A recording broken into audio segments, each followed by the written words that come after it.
according to the theory of evolution, the origin and development of the universe and all its systems can be explained solely on the basis of time, chance, and continuing processes. All living things have arisen from a single-celled organism. A second and opposing worldview is the concept of creation. According to the theory of creation, everything in the universe has come into being through the design, purpose, and deliberate acts of a supernatural creator. That means this creator created the universe, the earth, and all life on earth, including all types of plants and animals, as well as humans. On today's edition of Origins, mutations prove creation.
Hello my friends, welcome to Origins. I'm Don Chapman and I'm your host. It's great to have you with us today.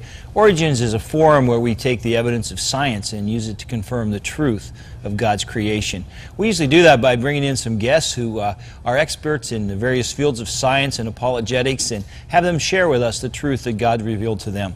We've got a great guest with us today, Dr. Jerry Bergman. The thing I love about Dr. Jerry is that he is a lifetime student. He told me he has 9 different degrees from the college level up, including several PhDs. He's been a student all his life. You know, learning's not something you do to get a degree. Learning's something you do because you want to pursue the truth. And that's what Dr. Jerry's done all his life. Dr. Jerry Bergman, welcome to Origins. Thank you. It's great to have you here today. Good to We're going to talk about mutations today. Right. We've been joking about this third ear that I have under my arm and how I grew it through mutation. Is that what this is about? Well, it's about actually the harm that mutations cause. Okay. Now, mutations, when we think about it, you can't go very far into talking about serious macroevolution without talking about mutation as the vehicle. Is that true? Yeah, the basis of evolution is mutations. That's what evolution is based upon. That provides the raw material for natural selection to select from, according to Darwinists. And I've got a couple quotes which I think are very telling about what Darwinists believe and how important mutations are. If I can Let's do it. Go up here and... So I mentioned here the primary basis of macroevolution, and macroevolution is what we're talking about here. And macroevolution is evolution beyond the species level, from, as they say, from the goo to you by way of the zoo. That's macroevolution. And mutations are basically variations in the code that produces you and I. And the code, of course, is well known as the DNA code we see over here. This is a model of DNA, and the DNA code is made out of letters, and these letters can change. And the changes are what Darwinists postulate produce the variety which natural selection can select from. So they change the protein coding DNA. That affects the phenotype. You're saying the DNA chain is made up of letters. Right. It's not really made up of letters. It's made up of chemicals, but it's almost a chemical language, isn't it? Right. It's made out of chemicals, and we just, instead of saying the chemical, because they're long names, so we just assign them letters. Assign them letters, right. We just T and A and G and C. And so there's really a language written in chemicals. Right. Okay, that's great. True. And of course, there are other sources of variation. We're not saying mutations are the only source. Sexual reproduction, for example, you have 10 kids, they're all different. That's a source of variation. Crossing over, genetic crossing over, is literally where the chromosomes exchange parts before they produce a human being. And this exchange basically allows new traits to appear because the combination changes because of this crossing over. When I explain this to my students, it's like you lay down next to someone and your legs are literally cut off in exchange. So you end up with their leg and they end up with your leg. So you have a difference because of this exchange. And this is crossing over. Transposition is another source of variety, and transposition is literally where the genes cut themselves out and go somewhere else. And therefore they change the code, and therefore they change the pattern, and therefore they change the phenotype, the traits that result. So there are other ways of producing variety. But all this does is rearrange the existing information. You don't have any new information. You basically have information that's there which is shuffled around. A good example would be you rearrange the furniture in your house. You have, looks different, but of course there's nothing new.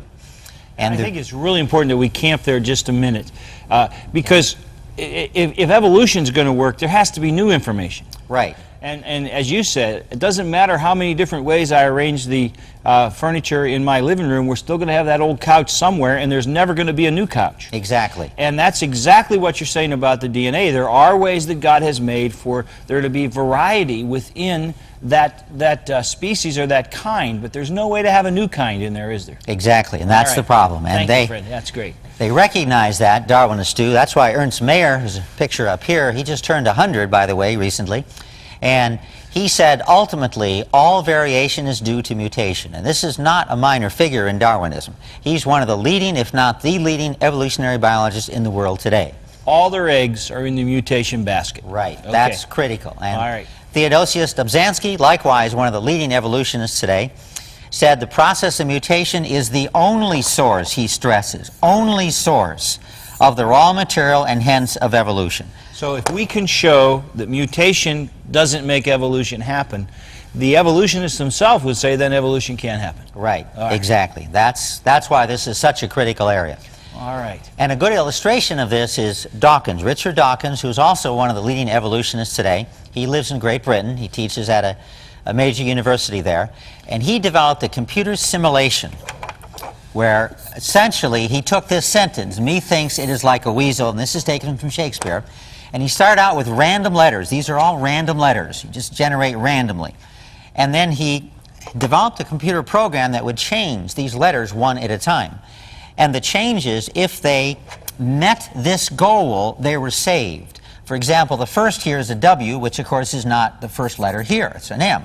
So here we have a mutation which produces an M, and then the M therefore is saved, and you can see from that point on, the M is retained in the program. And eventually, if we keep doing that, eventually we get to the sentence, which is, "Me thinks it is like a weasel." And that's an illustration Dawkins uses to illustrate basically how Darwinism works, how evolution works. You know, I'm hearing you say that, and I understand, I think I understand at least how that happened, but with a computer, there is a source of these letters coming in. A man is not a computer. We don't have an influx of new letters, so is that a valid analogy? Well, there are a lot of problems with it, and of course, creationists like to use it because it's a good illustration of the problems of Darwinian idea. Dawkins uses it to show how Darwin works, but we use it to show how it cannot work. Okay. Among the problems that exist with mutations as a source of variation are we assume mutations are random, and of course, that's a major assumption. And as we'll show, the problem is we know they're not random. When random mutations occur, certain amino acids are far more likely to be produced than others. So we'll assume for a minute they are random. So we'll just take that as an assumption. But we're going to end up with certain amino acids are far more likely to be produced than others. And of course these letters, these A's, T's, and so on, they produce amino acids. Amino acids are assembled to produce protein, and protein are the building blocks of you. You and I are made out of protein. And therefore we get the protein by getting these amino acids. So to produce the protein, to produce you and I, we have to have the right order of amino acids. So it's critical to get the right order of amino acids. And random combinations, I point out here, are more apt to produce certain amino acids. And I'll show you from the following table why that's true. For example, this combination, TCT, here, you can see that plus a TCC and TCA and so on. There's 6 different combinations, all which produce serine. Okay, so we have 6 different combinations. So if we randomly shuffle the 4 letters, we will get 9.4% of the shufflings will be serine. Okay, now we'll go over here and we'll look at tryptophan. There's only one combination of amino acids that produces tryptophan. Therefore, only 1.6% of all combinations will produce tryptophan. So you have almost 9 times as much chance of getting that first result as the second one. Right. So we'll end up with a lot of serine and not very much tryptophan. Well, that's a problem because we need actually a lot of tryptophan in many different amino acid combinations to produce a protein. And as a result, tryptophan is very important. And by natural means, we're not going to get nearly enough of this, and we'll get way too much of the serine. So we don't get the right combination we need to produce an organism. It's off balance, assuming now they're random. Okay, a basic problem is that the rate of mutations from one base to another base is not equal. So in other words, they're not random. We don't end up with a random change of letters. And one study which I looked at found the totals, which refers to all base pair conversions, as follows. I put that in a chart to make it easier to follow. And this is the conversion to thymine. So the conversion of this G to a T, C to a T, A to a T, we see is a total of 58% of the total of all conversions. So what that means is that all conversions, we're talking about mutations. We call that a conversion. So mutations, basically, what's going to happen is we're going to end up with an awful lot of thymine because all mutation types are not equal. So we'll end up with a huge amount. Over half of the mutations are going to end up with thymine. Guanine, on the other hand, only 14% of the total. And cytosine, only 23% of the total. And adenine, only 5% of the total. So applying this now to Dawkins' illustration, you can see what's going to happen is the conversion of thymine is fully 10 times more common than conversion to adenine. And as a result, this is what we'll get. Instead of getting our me thinks it is like a weasel, what we're going to get is a lot of T's because the T is much more common. Now, of course, some of the T's will convert back to the other letters, but by and large, the T's are going to dominate, so eventually what we're going to get is lots of T's. So we will never, just looking at this fact alone, we'll never end up with me thinks it is like a weasel. We're going to end up with dominance by far of T's. Now, you used a very dogmatic word there. You said we will never end up with me thinks it is a weasel. Are you saying that it's improbable, or are you saying it's impossible? Well, it's improbable to the point where we might as well say it's impossible. The chances become so infinitesimal that it simply couldn't happen. Right. And there is a very, very low probability, but the probability is so low that we say for all realistic purposes, realistically, it couldn't happen. It's basically so you're zero. basically saying that for mutation to be possible, or for mutation to be positive, really isn't possible. Right, because of this, and there are several other factors too, but this is one factor.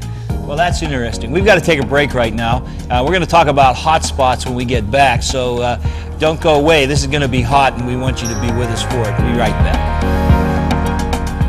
Creation versus evolution. You weigh the evidence. Tadpole to toad. Self-destruct DNA.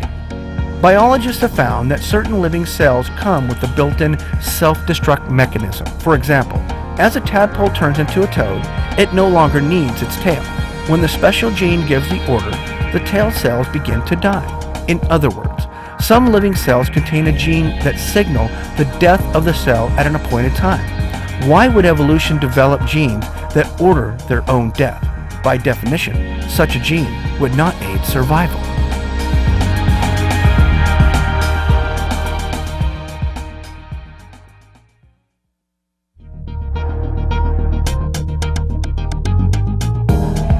Today's guest on Origins, Dr. Jerry Bergman, has been a featured speaker on many college campuses and at professional meetings throughout the United States and Europe. His research has been featured in many publications across the world.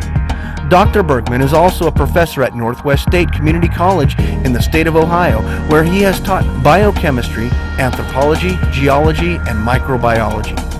For more information about our guest, you can write to Dr. Jerry Bergman, Northwest State Community College, 22600 State Route 34, Archbold, Ohio, 43502.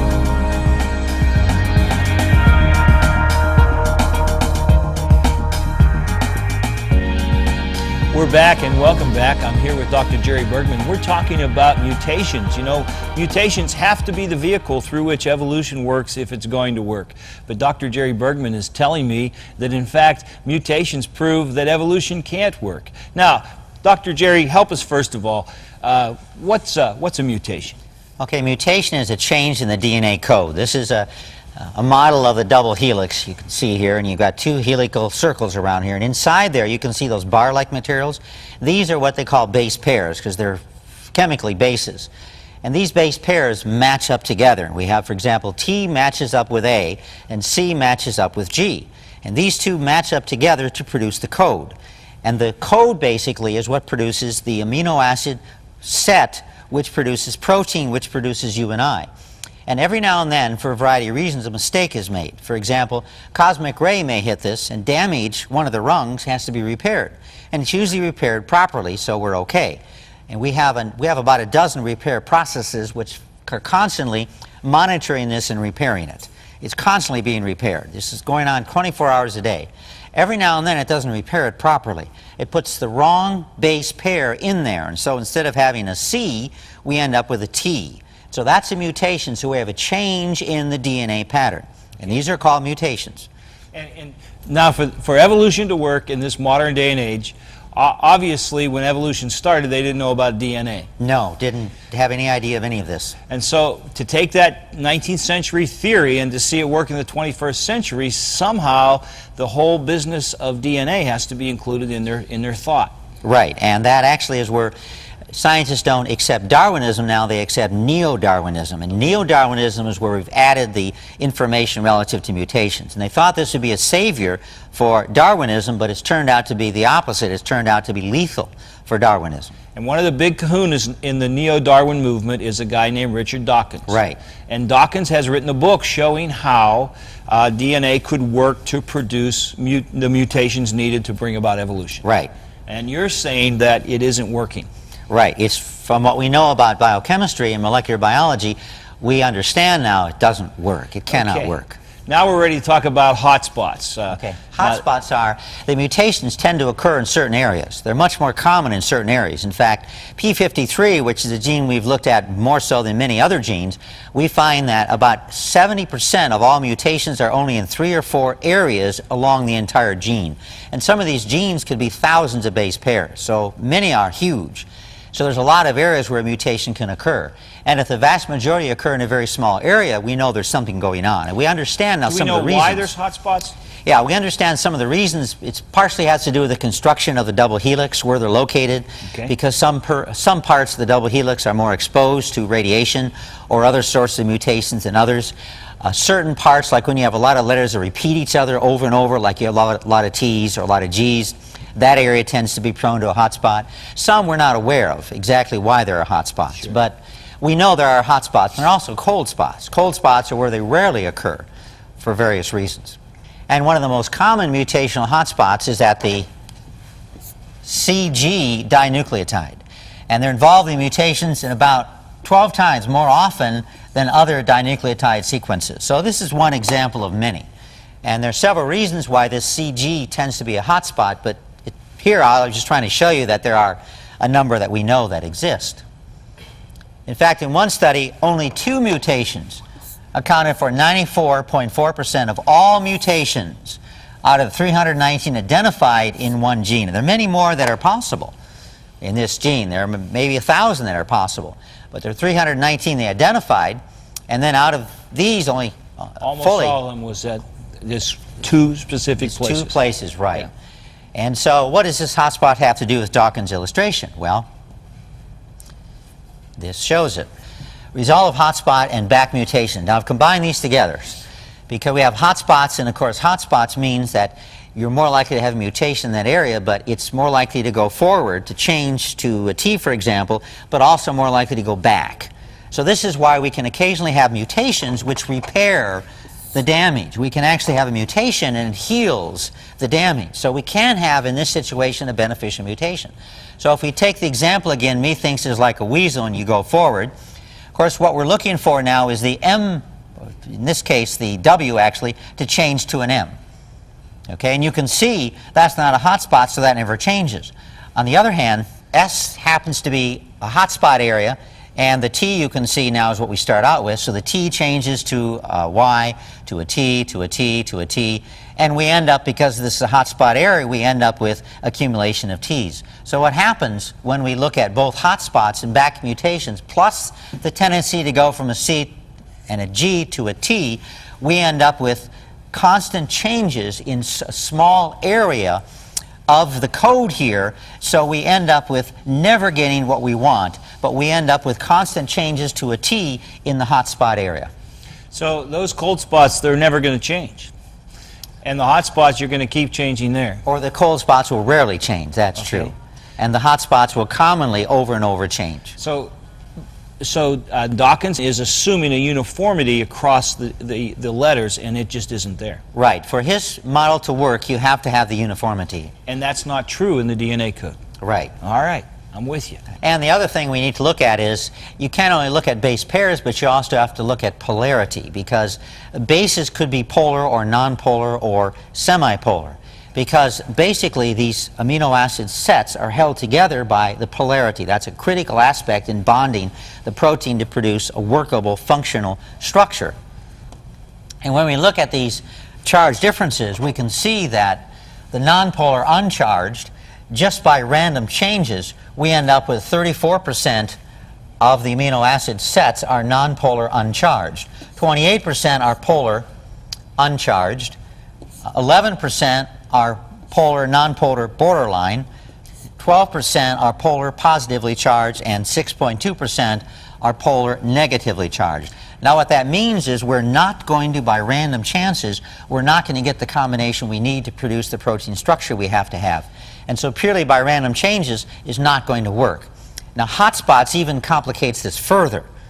It is complicated. Give me a couple of examples of mutations that you've seen. Well, my work is in cancer research, and doing cancer research, of course, what we're looking at basically are mutations. Cancer is a result of mutations. That's what causes cancer. Cancer is a genetic disease. And so we basically spend our time studying mutations. So we have a lot of information about mutations. And what we see is they're negative. I've never seen a positive mutation in the thousands that we've looked at in cancer research. They're invariably negative. So when you see mutations, it's a disease, it's a problem, it's something bad, not something good. Almost always right. There are a few positive ones, but we understand those. They're not a problem for creationists. But by and large, what we see is 99.99% are clearly negative. Now, this is a big question, but that's all right. You've done a lot of study. How many positive mutations would it take to get from that goo to you?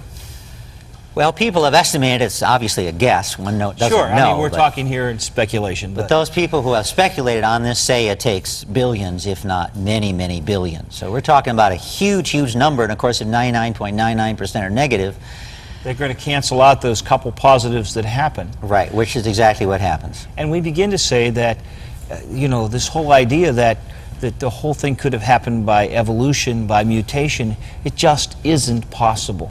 From what we understand now, yes, it's certainly beyond the realm of what we understand probability to be. You know, my whole life I've listened to people and they've equated evolution with science, and they've equated creation with religion. And they've said that the scientific world sees this whole thing from a perspective of evolution, and us creationists, we're just these radical religionists who don't look at science. But today you're telling me that science is on the side of creation, and good science simply isn't proving evolution. Yeah, I know many Christians who became Christians because of their study of science. Isn't that amazing? You know, my friend, I want to speak to you for a moment, and I just want you to know that we've got scientist after scientist telling us that when we really put evolution under the microscope, when we look at the evidence that they're giving us, not all, it isn't a creation versus evolution debate. Evolution isn't possible. It just doesn't work. We always come back to the reality that our origin is in God, our Creator. And I hope today's show has helped you to see that this just isn't possible. You know, if you have questions, write to me at Origin, CTV Wall, PA 15148, or get on the internet and contact us at www.originstv.org. In the meantime, I just want to remind you that, you know, it's God's view that He created you, and that should be your worldview too. God bless you till next time.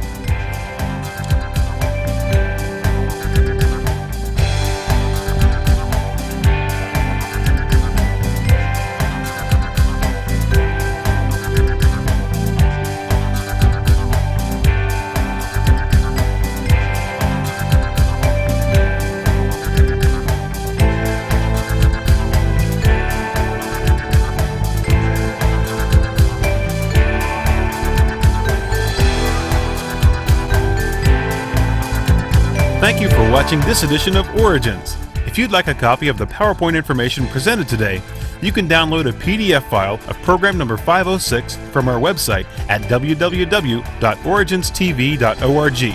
Or for a DVD of this series, send a $12 donation to cover shipping and handling and write to Origins program number 506, Cornerstone Television, Wall, Pennsylvania 15148.